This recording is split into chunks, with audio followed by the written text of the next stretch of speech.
हिंदू यदि हिंदुस्तान में दीप नहीं जलाएगा तो फिर कहां पे जलाएगा? हिंदू क्या तुर्की में जाए दीप जलाने के लिए? तुर्की में जाए? हम पाकिस्तान में जाए दीप जलाने? देखिए अर्नब जी, मैं सिद्धार्थ जी, अर्नब जी, मैं सबको बहुत धैर्य के साथ सुन रहा था। मैं आग्रह करूंगा बस 1-1.5 मिनट का समय मेरे को दिया जाए। मैं एक बात से तो सहमत हूं जो मौलाना जी आपके शो पर आज बैठे हुए हैं कि देश के मुसलमानों को विरोध करने की आवश्यकता है ही नहीं, क्योंकि ये जो पार्टियां मुसलमान परस्ती में पागल हो चुकी हैं, ये जो पार्टियां मुसलमान के अपीजमेंट में पागल हो चुकी हैं, वो उनका काम बहुत अच्छे से कर रही हैं। इनको करने के, मौलाना जी को करने की आवश्यकता कहां है? ये जो कहावत है ना, नया नया मुल्ला अल्लाह अल्लाह ज्यादा करता है, इन पार्टियों की आज यही हालत हो चुकी है। इनने शुरुआत तो करी थी, अभी बहुत एक गुलजार है, हम चाहते हैं कि ये सब फूल बहुत अच्छे रहे, समाजवादी वाले सिखा रहे थे। राम गोपाल यादव राम मंदिर बनने के बाद कहते हैं कि यह पाखंड है सबसे बड़ा। अगर बंगाल के अंदर आपको रामनवमी की प्रोसेशन करनी है तो आपको कोर्ट जाना पड़ेगा, और आपको अगर मुहर्रम करना है तो कुछ नहीं करना पड़ेगा। ममता बनर्जी चुनी हुई मुख्यमंत्री, वो ये बयान देंगी कि मेरे को रामनवमी तो कम्युनल लगता है, ईद बहुत बड़ा हार्मनी का फेस्टिवल है। अगर आपको करौली में शोभा यात्रा निकालनी है राजस्थान के अंदर तो आप पे पत्थर बरसाए जाएंगे। अगर आपको मुहर्रम बनानी है तो आपको कुछ नहीं करना पड़ेगा। और ये पार्टी और ये नेता मिलकर के भारत में ये कह देंगे कि सनातन धर्म तो डेंगू है, मलेरिया है, एड्स है, इरेडिकेट सनातन धर्म, तो इनको करने की कहां जरूरत है? ये तो तालियां बजा रहे हैं पीछे, क्योंकि एक माहौल बना चुके कि वोट बैंक अगर लेना है, अगर वोट बैंक के लिए जाना है तो आप पागल हो जाइए। 2000 साल पुरानी प्रथा, 2000 साल पुरानी, 100 साल पहले कोर्ट से जीती चुके, 1920 का सिविल सूट है जो जीत चुके थे, 1931 में प्रिवी काउंसिल ने उसको अपहोल्ड किया। आज देश की संवैधानिक कोर्ट ने फैसला दे दिया और आपके पक्ष में निर्णय दे दिया, तो ये मुस्लिम अपीजमेंट पे पागल पार्टियां ये उसके लिए आगे बढ़कर के उस जुडिशरी पर दबाव बना के जज को हटाना चाहती हैं। ये मैसेज देना चाहती हैं कि जो हिंदू हित की बात करेगा, अगर कोई सही फैसला सत्य का भी साथ देगा, हम उसको भी उखाड़ करके बाहर फेंक देंगे। ये अपीजमेंट नहीं है तो और क्या है? ये पागलपन नहीं है तो और क्या है? और क्या ये भारत में एक्सेप्टेबल है? और फिर यहां बैठ करके बात करेंगे हम तो सौहार्द चाहते हैं, हम चाहते हैं कि सब लोग एक साथ बढ़े। अगर आप चाहते हैं कि सब लोग एक साथ बढ़े तो अपने तुष्टीकरण को छोड़ करके आइए। आपका एक शब्द नहीं निकलता किसी और मान्यता के लिए, किसी और पंथ के लिए, पर जैसे ही सनातन धर्म की बात आएगी आप पाखंडी बताने लग जाएंगे, आप इसको इरेडिकेट बताने लग जाएंगे। क्या कहा था उदयनिधि स्टालिन ने, क्या कहा था ए राजा ने? वो जैसे नेता ऐसे बयान दे देते हैं, इसीलिए हिम्मत बढ़ रही है। इसलिए मौलाना जी तो ठीक ही कह रहे हैं, ये तो खुश है बिल्कुल कि कांग्रेस पार्टी भी टोपी लगा करके घूम रही है, ये समाजवादी भी टोपी लगा करके घूम रहे हैं। पागलपन में चूर हो चुके हैं कि कैसे ना कैसे वोट बैंक मिल जाए, वोट बैंक को खींच लाए और गाड़ी आगे बढ़ती रहे। मुसलमानों ने कर दिया इलाज इनका, हो गई टोपी उतर गई मुसलमान। डॉक्टर अजीज खान जी आप कुछ कहना चाहेंगे? डॉक्टर अजीज खान जी जो तर्क इन्होंने रखा, कुछ कहना चाहेंगे आप जी?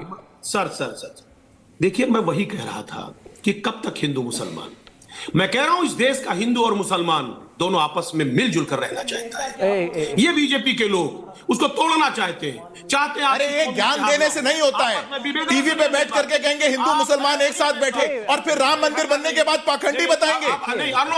ये कभी हिम्मत है आपकी किसी मुसलमान के खिलाफ बोलने की? नहीं, मुझे बोलने दे। नहीं, आप मुझे बोलने दे सर। मैं यही कह रहा हूं, हम यही कह रहे हैं कि इस हिंदू और मुसलमान के आपसी जो इत्तेहाद को कायम होने दीजिए, इनके आपस में दूरियां खत्म करवा करके इस देश के विकास की बात करिए, इस देश की तरक्की की बात करिए। हिंदू तमाम नौजवान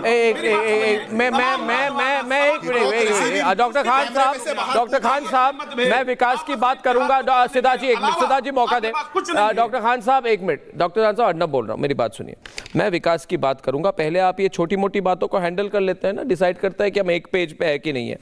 आप हर चीज पे कहते हैं हमें ठेस पहुंचता है, मुसलमानों को ठेस पहुंचेगा, होली खेलेंगे तो पानी बर्बाद हो जाएगा। मैं कह रहा हूं होली खेलोगे तो पानी बर्बाद हो जाएगा। हाँ, एंटी हिंदू सोच के समर्थक कल तक कहते हैं अर्नब जय श्री राम मत बोलो, दूसरों के भावनाओं को ठेस पहुंचता है। फिर कहते हैं दुकान में भजन मत बजाओ, क्योंकि दूसरे हिंदू दुकान में भजन बजाते हैं तो उनके साथ मारपीट की जाती है। ये है इनकी सेक्युलरिज्म। भगवान की पूजा के लिए बनाएंगे पंडाल तो वहां पे बोतल और पत्थर फेंकेंगे, कहेंगे हम सेक्युलर हैं भाई, हमने तो सिर्फ बोतल और पत्थर फेंका, और भी कुछ फेंक सकते थे, जैसे हमने जहांगीरपुरी में की। और उसके बाद आवाज उठा के अर्नब ज्यादा बोलता है तो कहते हैं कि रामनवमी पर हिंसा होती है, हनुमान जयंती पर बवाल होता है। ये हिंदुओं की प्रॉब्लम है। और अब तो हिंदू खान साहब, रत्नाकर जी, अपने ही मंदिर में दीप नहीं जला सकते। और मैं ज्यादा सवाल पूछूंगा, मौलाना साहब कहेंगे मैं छोड़ दूंगा प्रोग्राम, चला जाऊंगा, नहीं सुनूंगा आपकी बात। ये चले रहे। मैंने क्या बोला? अरे वो खान साहब, रत्नाकर जी, सच सुनी नहीं, रत्नाकर जी सुन रहे हैं मेरी बात? नहीं है अर्नब जी। ये रत्नाकर जी कहां गए? रत्नाकर जी भी चले गए। रत्नाकर जी मेरी बात सुनिए। ये मुस्लिम वोट, खान साहब, ये मुस्लिम वोट के जो पहरेदार समझने वाले हिंदुओं के साथ साथ अदालतों पर भी प्रहार करने लगे हैं। एक मिनट खान साहब, एक मिनट, आप खान साहब को रखिए ना, सरवाज जी को रखिए स्क्रीन पर, नहीं तो वो भी चले जाएंगे। सरवाज जी मेरी बात सुन रहे हैं ना?